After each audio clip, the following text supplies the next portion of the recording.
Le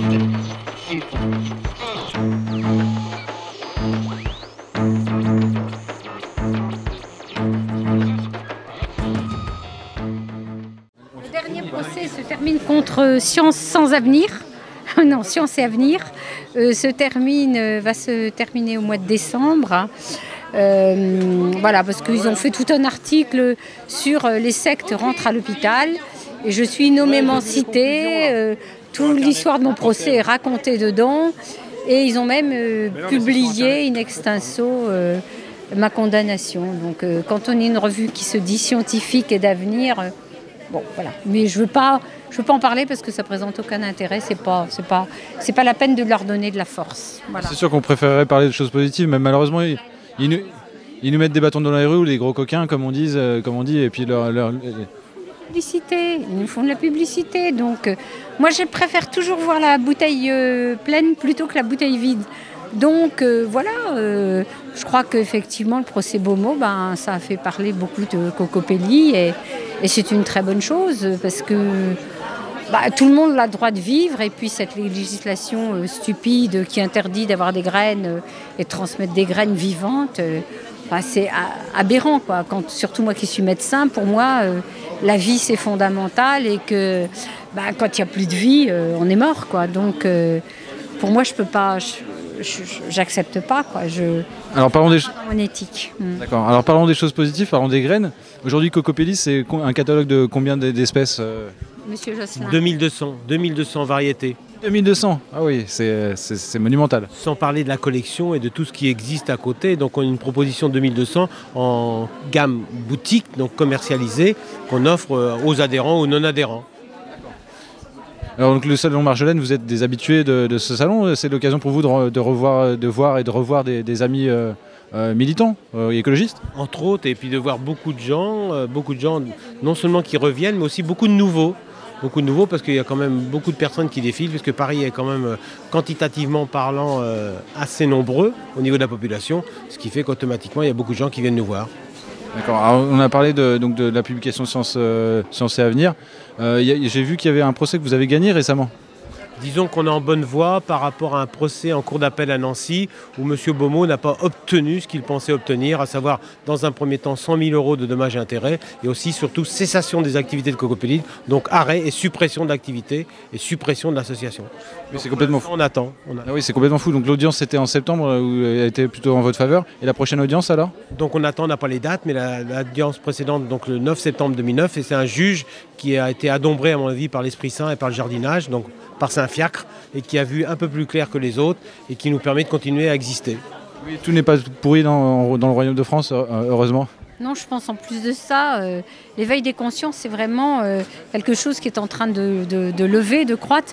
Moi, j'ai exercé pendant 40 ans et en 40 ans, je vois tout doucement que les graines que nous avons semées depuis 35 ans commencent à lever et là, ça fait vraiment du bien parce que elles sont petites encore, mais c'est en espérance de graines, de plantes et puis surtout d'arbres qui vont faire du bien à toute la planète et ça, c'est fabuleux, quoi, c'est extraordinaire.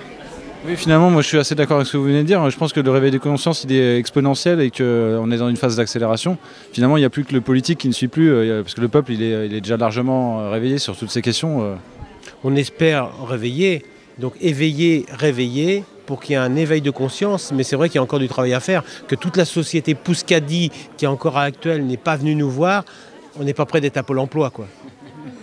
Eh bien, merci beaucoup pour cette interview. Merci. Merci. Alors nous sommes ce soir au Salon Marjolaine en compagnie de Jacques qui va nous expliquer un petit peu ce qu'est le métier d'éleveur d'alpaga. Alors, première question, Jacques, qu'est-ce qu'est un alpaga? Alors les alpagas, ce sont des petits camélidés. Donc pour faire très simple, les grands camélidés sont les dromadaires chameaux. Les petits camélidés, il y en a 4. 2 espèces sauvages, Vigone, Guanaco, et 2 espèces domestiques, le lama et l'alpaga, tous les 4 originaires de la cordillère des Andes, donc l'Amérique du Sud, Pérou, Chili, Bolivie. D'accord. Depuis combien d'années est-ce que tu es éleveur d'alpaga? 5 ans maintenant. D'accord. Alors est-ce que tu peux nous expliquer un petit peu en quoi consiste ce métier? Le métier d'éleveur consiste donc à élever des alpagas pour leurs fibres. C'est une fibre classée dans les fibres nobles, de très très bonne qualité. Pourquoi c'est une fibre qui a des propriétés thermiques très intéressantes, 8 fois supérieures à la laine de mouton. C'est une fibre thermorégulatrice, hypoallergénique, très résistante, de couleur naturelle. L'avantage chez l'alpaga, c'est de pouvoir obtenir un panel de couleurs qui est très large. Tu nous as expliqué tout à l'heure que tu recevais également des groupes. Est-ce que tu peux nous expliquer un petit peu en quoi ça consiste? Oui, c'est vrai. J'anime dans des écoles, j'anime dans des centres de loisirs. Je reçois des organismes divers. Je propose des promenades. Donc j'accueille des familles. C'est une activité qui marche très très bien d'ailleurs, qui plaît beaucoup. Les alpagas sont très mignons, sont attachants. Ce sont des animaux très intelligents, sociables. Est-ce que tu peux nous expliquer comment se passe le filage en fait, de la laine d'alpaga? Alors le filage, oui. Alors, avant de parler du filage, il faut savoir que les animaux sont tondus, les alpagas sont tondus une fois dans l'année. Donc voilà, une fois les toisons récoltées, il y a 2 types de fils. Un fil filé en filature et un fil filé à l'ancienne, au rouet. Voilà, et Joyce qui est... Tu peux nous commenter un peu les images? Oui, pour être plus précis, voilà, lorsque les animaux sont tondus, certaines toisons sont filées en filature. Et les toisons, je dirais, de meilleure qualité sont filées comme les toisons de bébé alpaga, c'est-à-dire le premier poil, la première tonte. Je ne les mélange pas aux autres toisons et elles sont filées à la main, à l'ancienne, au rouet. Voilà, et Joyce qui est ici présente. Tu es en train de filer. Ton élevage est situé en Bretagne. Est-ce que t'as combien de bêtes actuellement? Voilà, je me suis lancé dans cette aventure depuis, ça fait 5 ans maintenant. Je me situe, donc j'élève les alpagas en Bretagne, dans le Trégor plus précisément. Je me situe entre Morlaix, Guingamp et Lannion.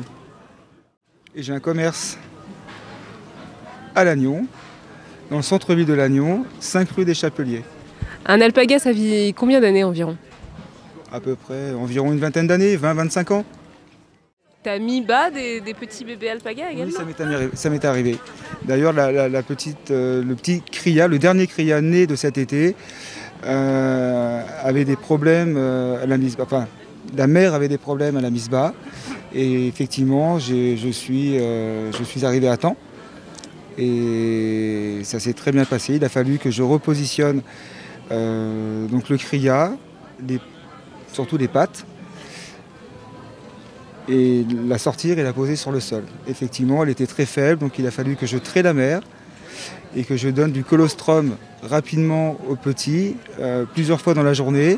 Le colostrum, c'est le premier lait, très riche en anticorps, et c'est très important que le petit, le cria, boive ce colostrum dans les 8 premières heures. Alors, j'ai cru noter que les couleurs étaient naturelles, comme tu nous l'as précisé. Est-ce que tu peux nous en dire un peu plus? Oui, eh bien, les couleurs naturelles, donc, sur les vêtements, hein, c'est la couleur du poil de l'animal. Donc l'avantage, c'est que les couleurs ne passeront pas dans le temps. Ce qui permet, enfin, l'avantage, c'est de ne pas teindre les vêtements. Voilà, donc toutes les couleurs ici proposées sont des couleurs naturelles. Donc il n'y a pas de colorant, pas de produits chimiques, pas de teinture. Alors qu'est-ce que tu as envie de rajouter sur ton métier, sur ta production? L'alpaga, c'est l'animal idéal.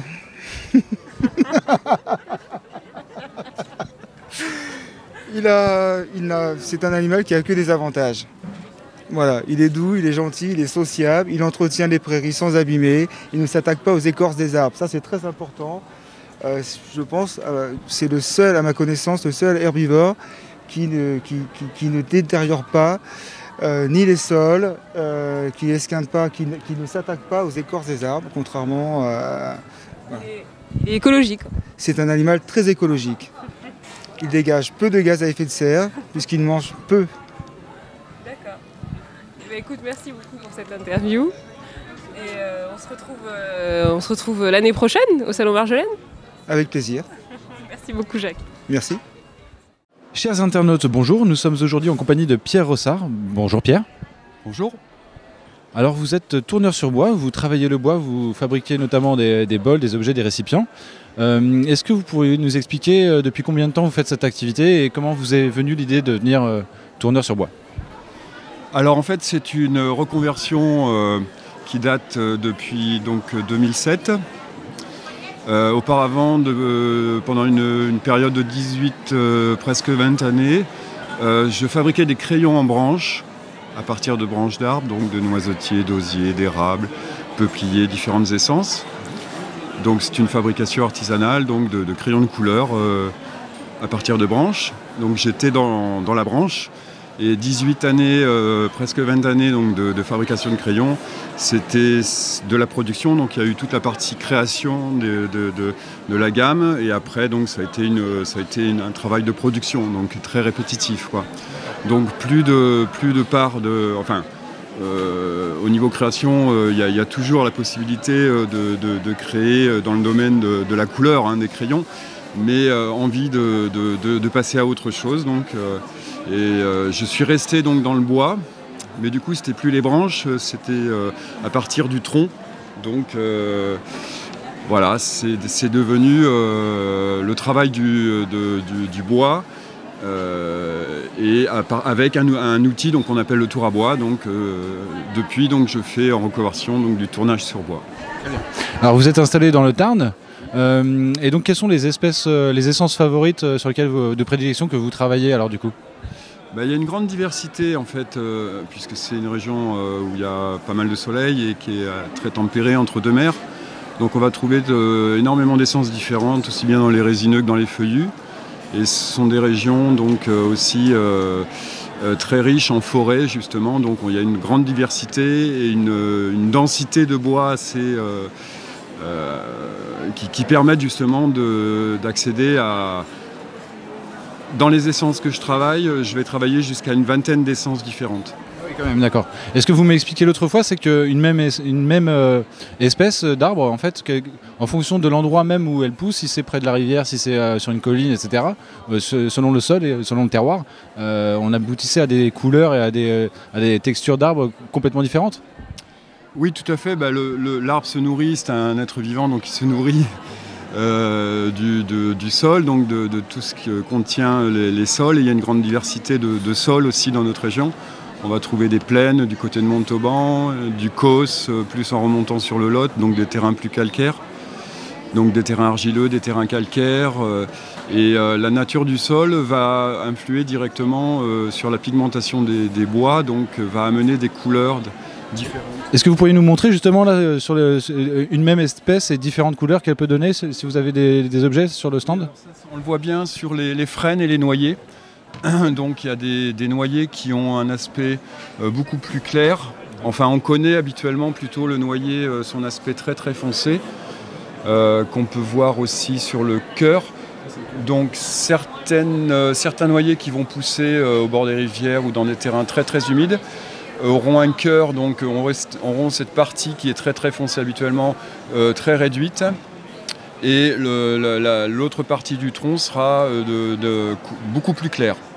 Donc déjà, et ensuite au niveau des tons, on va trouver, si on regarde un noyer par exemple ici, donc là vous avez deux noyers donc, qui sont vraiment très différents. Un noyer qui a poussé sur un terrain très sec, donc il y a une densité plus importante et une couleur beaucoup plus foncée, avec un veinage noir.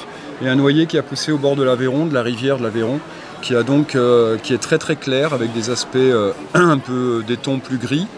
Mais il y a même des parties qui sont vraiment presque blanches, quoi, hein. Donc on n'a pas l'habitude de voir des noyers aussi clairs que ça. Et ça vient directement de la composition des sols. Vous avez une boutique peut-être dans le... Voilà, je suis installé donc dans le Tarn, donc l'atelier. Donc je suis sur la commune de La Roque, donc qui est un petit village situé entre Cordes-sur-Ciel, donc là les gens connaissent davantage, et le Gaillac, donc le secteur Gaillac. Donc là aussi c'est encore des coteaux où il y a des vignobles, où il y a encore des terroirs différents. Et donc je suis sur la commune de La Roque et juste à côté il y a un petit village qui s'appelle Pennes du Tarn, que les gens ont peut-être vu déjà des Racines et des ailes, puisqu'il y a eu plusieurs émissions sur 2 années de suite où le château étant repris par un architecte au monument historique, est en train de remonter ce château qui est magnifique. Donc moi je suis installé, mon atelier est installé dans ce petit village à Pennes du Tarn, sur la route du château. Donc les gens qui vont se balader dans le Tarn je leur conseille même de venir à peine parce que c'est vraiment superbe. C'est vraiment un petit village, hein, mais c'est un petit joyau quoi, médiéval quoi, bien sûr. Et donc j'ai mon atelier là, donc les gens peuvent venir me voir tourner. Donc je tourne devant les gens et je présente en même temps mon travail. Voilà. Alors vous avez breveté également un bijou qui est également un accessoire, si vous pouviez nous en dire quelques mots. Oui, alors donc c'est un diffuseur d'huile essentielle. Donc ça n'existait pas jusqu'à maintenant, le fait de pouvoir porter sur soi un dispositif qui permette de respirer les huiles sans avoir à imprégner directement la peau ou un vêtement ou un petit objet ou un mouchoir qu'on va respirer. Donc le principe, c'est que j'ai créé donc un objet qu'on peut imprégner donc de l'intérieur et donc qui est ouvrable. Ce qui fait qu'on va séparer les deux pièces. On va appliquer donc l'huile essentielle dans les deux chambres d'imprégnation autour de la vis. Donc ça permet, donc, en refermant, alors aussitôt qu'on a appliqué l'huile à l'intérieur, la porosité du bois fait que l'huile est absorbée automatiquement et donc va être diffusée de l'intérieur vers l'extérieur. Ça permet de faire une rotation des huiles. Si on ajoute une huile différente, c'est elle qui va chasser l'huile qui était déjà en place auparavant. Et donc ça va permettre, et l'objet étant en formes arrondies, ça va permettre à l'air de circuler autour et aussi la chaleur du corps quand on le porte directement sur la peau, de manière à dégager les effluves et de permettre la respiration des huiles essentielles. D'accord, et il y a un second modèle également ? Alors ça c'est le modèle circulaire. Le premier modèle que j'ai créé, c'est un modèle pendulaire. Donc c'est un modèle qu'on va pouvoir utiliser, je le porte là. Donc c'est un modèle qu'on va pouvoir utiliser aussi comme un pendule puisqu'il y a l'axe, le petit cordon en cuir passe parfaitement dans l'axe du pendule, enfin du réservoir. Donc on pourra choisir ses huiles au pendule. Et le principe là, c'est qu'on va disposer l'huile donc à l'intérieur en ouvrant, en dévissant ce petit bouchon. Donc il y a le réservoir à l'intérieur. Il contient environ une dizaine de gouttes d'huile. Et donc c'est le même principe que le modèle circulaire. L'huile circule de l'intérieur vers l'extérieur. Pierre Rossard, merci beaucoup pour cette entrevue et je vous dis à bientôt. Merci à vous, à bientôt.